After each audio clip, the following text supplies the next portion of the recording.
Good morning, this is Gauthier Inajoglu presenting my project 0 of web programming with Python and JavaScript, CS50. So my project is a website where one of my hobbies, which is kiteboarding. It consists of 4 HTML pages linked to the same style sheet in a .scss format compiled to a CSS file. Each of those HTML pages has a similar structure, relying on Bootstrap. So the first row is used to display the title of the page. The second row is divided into 3 sections. 9 of the 12 columns are used to display some content of the page itself, like pictures or paragraphs. Then comes an empty column used to make some spacing. And then the 2 columns at the right make a section used to navigate to the different pages of the website, and the button used to open the other pages are Bootstrap elements. By the way, the Bootstrap columns are distributed differently when the page becomes small, so every section takes the whole width of the page to make it easier to read.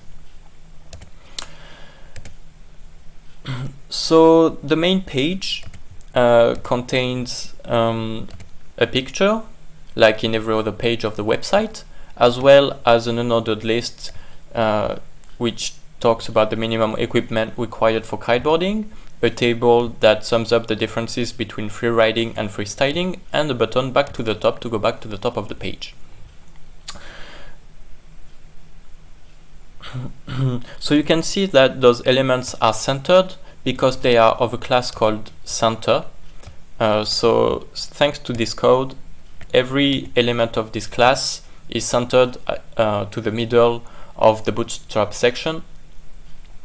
As for the pictures, they are of the IMG class, which inherits from the center class and extends it to a mobile responsive @media query. So usually the pictures are 260 pixels of height, but when the width of the window becomes below 150 pixels, then the width of the page, the width of the picture, becomes proportional to the width of the window to make it seen as a whole.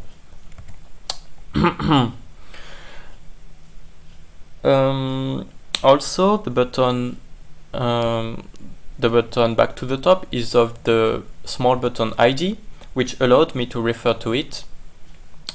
So every time I pass the mouse over it, it changes its color and its background color. So you can notice that I've been using various CSS selectors, such as the ID selector, the class selector, the selector of the pseudo class hover. I also use the multiple element selectors for table headers and table datas, which, by the way, is nested inside the table selector. So as for the table CSS properties, I used various things such as the border collapse feature, which allowed me to get rid of the double borders of the table. I applied the descendant selector to the unordered list items, so every list items that is of an unordered list is seen in italic. And finally, I used the selector of selection pseudo elements. Everything that contains text has a light blue background color when it's selected.